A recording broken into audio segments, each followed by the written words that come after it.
There is a building in a Yorkshire valley where the machines still stand, but nothing moves. Meltham, south of Huddersfield. A silk mill once stood here, before it was a gearworks, before it was the biggest tractor plant most people in Britain never noticed.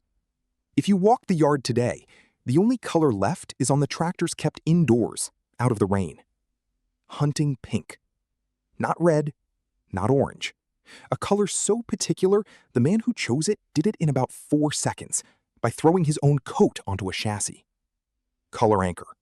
That reddish-pink shade would define British tractors for 30 years, and by the time it disappeared from the factory floor, so would the factory. The story doesn't start with tractors at all. It starts with gears. In 1860, a pattern maker named David Brown set up a small workshop in Huddersfield. Gears aren't glamorous. They don't sell magazine covers. But every machine that turns, lifts, or drives needs them. And by the time Brown's grandson, also named David Brown, born in 1904, took over as managing director in 1931, the family firm was one of the finest precision gear cutters in the country. Quiet, exacting, profitable. The kind of business that could have stayed in the shadows forever. It didn't, because in 1936, an Irish engineer named Harry Ferguson came looking for someone who could build the transmission for his radical new tractor idea. One with a hydraulic lift and a 3-point linkage that would let an implement rise and fall with the tractor itself, rather than dragging behind on its own wheels. Nobody had put that into mass production before. Ferguson needed a manufacturer. Brown had the gearworks, and by 1934 had already built a new factory on the south side of Huddersfield, on a former silk mill site at a village called Meltham. The Ferguson-Brown tractor came out of a corner of that factory. It worked. It sold. Around 1,350 units before the arrangement ended. But Ferguson and Brown were two very different kinds of stubborn, and the partnership didn't survive design disagreements. Ferguson left for America, and eventually for Henry Ford. David Brown decided to build his own tractor instead, in secret, under the codename VAK-1, Vehicle Agricultural Kerosene. And when it came time to paint the first VAK-1, that's when hunting pink was born. As the story goes, Brown got tired of the arguments over color, sent for his own red hunting jacket, threw it over the tractor, and said, "Paint it that." 2 factory painters, Harold Hawks and Harry Lockley, mixed the shade by eye. The workforce, not entirely charmed, called the finished tractors the pansy tractors behind the paint shop doors. The public loved them anyway. The VAK-1, nicknamed the Cropmaster, launched at the 1939 Royal Show. More than 7,700 were eventually sold. That same year, David Brown Tractors Limited bought the Meltham Mills site outright. The war came almost immediately after, and Meltham did what British industrial towns did in wartime. It turned itself into something the country needed. Alongside a limited run of aircraft towing tractors, the factory produced gears for the Merlin engines that powered Spitfires and tank transmissions built on the Merritt-Brown steering system. By the end of the war, more than 6,000 people worked for the wider David Brown Group. The tractor company that came out the other side of that war had a name, a color, and a reputation. What it needed now was its golden age. Peacetime brought expansion. In 1955, David Brown bought Harrison, McGregor, and Guest of Lee, Lancashire, makers of Albion mowers and binders, folding implement manufacturing into the tractor business. Through the late 50s and into the 60s, the David Brown range grew into something farmers across Britain and export markets genuinely trusted. Solid, simple, fuel-frugal machines with the company's own engines and gearboxes built in-house. The same gear-cutting expertise that had started the whole thing in 1860, now living inside every transmission. If there's one machine that captures the David Brown of this era at its best, it's the 990, the Implematic, later sold with the Live Drive Live Power takeoff. Roughly mid-40s horsepower, built through the first half of the 1960s, painted in that same hunting pink over cream that had marked the mark since the VAK-1. It wasn't the biggest tractor on the market. It wasn't trying to be. It was the tractor a mixed farm in Yorkshire or Devon or Ayrshire could run every day of the year, service with tools already in the shed, and trust not to strand a man in a field 3 miles from the nearest phone.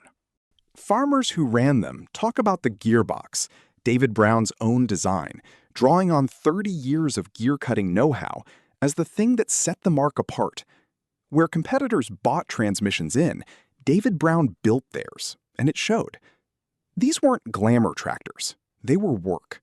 By January 1965, the last purely hunting pink model rolled out, the 770 Select-O-Matic, a 33-horsepower diesel with a 12-speed gearbox, an astonishing amount of gear choice for a small utility tractor, and a direct descendant of the gear-cutting pedigree the whole company was built on.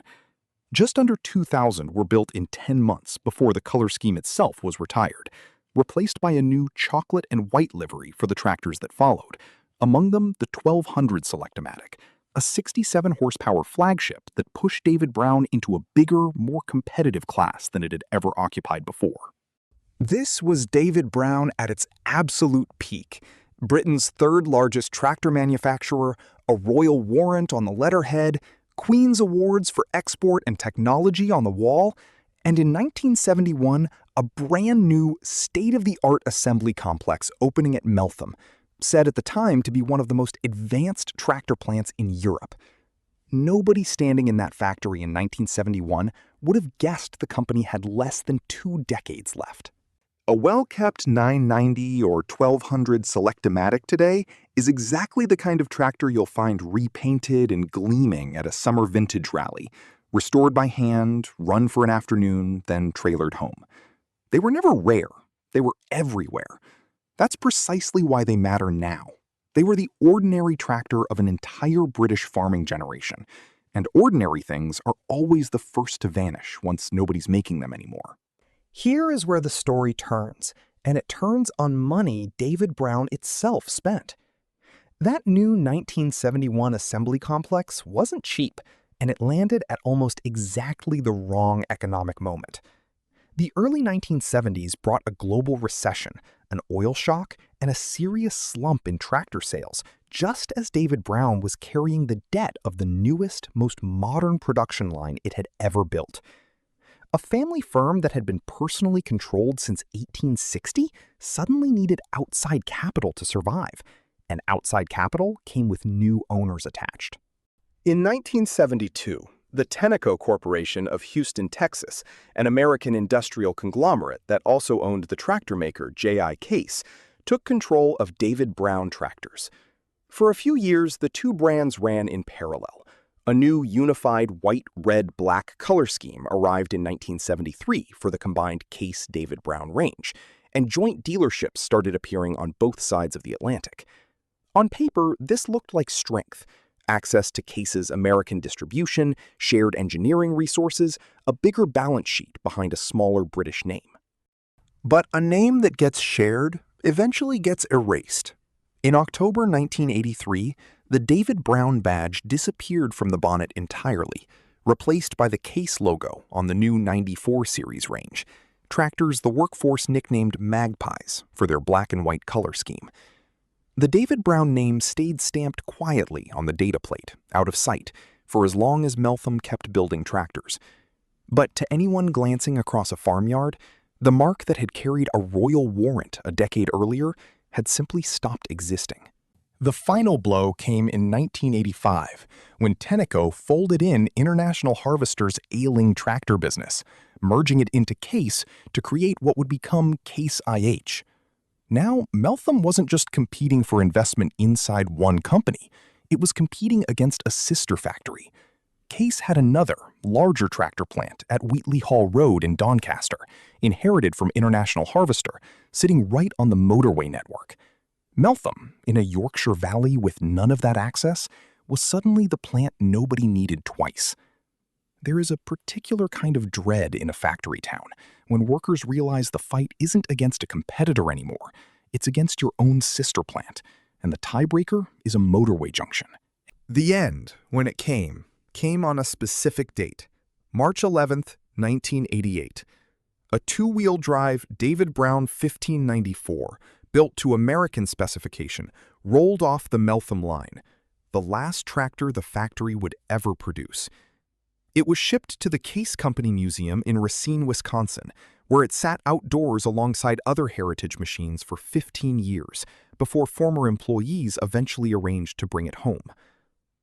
The plant didn't go dark all at once. Limited production of spare parts continued for a few more months, but by October 1988, the 78-acre site, which had employed some 3,800 people at its height, was formally closed, with roughly 700 remaining jobs lost in the final round. The factory's contents were auctioned off over 2 days that same month. 2,500 lots, including 800 machine tools, sold to the highest bidder and scattered. Tractor production for the David Brown/Case lineage carried on for a while longer at that sister plant in Doncaster, but even that survival was borrowed time. When Fiat bought the Case Corporation in the late 1990s, regulators forced the divestment of the Doncaster factory in 2000, and it passed to a new owner entirely, sold off under a different brand altogether. Meltham itself is still there. Part of the old works now houses a small volunteer-run museum, open on the last weekend of each month, free to walk through. A handful of rooms holding what's left of a company that once employed thousands and shipped tractors across the world. Walk the rest of the site today, and you'll find what happens to most closed factories in small British towns. Subdivided units, a mix of light industry and storage, none of it needing anywhere near 3,800 people to run it. The village of Meltham is still a village. It just isn't a factory town anymore. It's a place people live and drive out from, rather than a place people walk to work. What's left of David Brown now lives mostly in one place, the David Brown Tractor Club, and the museum its members built and still run themselves in a corner of the old Meltham Works, a short walk from where the paint shop used to mix hunting pink by eye. They organized the return of that final 1594 from Wisconsin. They keep the parts knowledge alive that no factory owns anymore, because there is no factory. If your carburetor needs rebuilding, or you can't find the right gasket for a 990, the club, or the small independent parts suppliers who've grown up around the mark, are very likely the only people left who know how. Somewhere in Yorkshire tonight, or Devon, or a farm in Ontario where these tractors were exported decades ago, someone is timing the injection pump on a David Brown that's older than they are, using knowledge passed down from a father or a neighbor who worked the land before them. The company that built the machine no longer exists in any form that would recognize its own tractors. The knowledge of how to keep one running lives only in people, and in machines stubborn enough to keep asking for it. These stories are never really about the tractors. They're about a way of working land that assumed you'd know your machine the way you knew your fields, by hand, by ear, by feel for what was wrong before it failed completely. The hunting pink of a David Brown cropmaster didn't vanish from British farmyards by accident. It vanished because the model of farm it was built for, the mixed family holding that needed one dependable, fixable, mid-sized tractor for every job, gave ground to bigger operations that needed bigger, different machines, or gave up the land altogether. The color and the way of life it worked alongside went down together. That's the real obituary here, not the factory gates closing in 1988. The farms that no longer needed what a Meltham-built tractor could do. If you grew up around one of these, hunting pink under a coat of dust in the back of a shed, or a story about a father who worked the Meltham line, the next one's for you. Next time, the American brand that painted half the Midwest a color nobody makes anymore.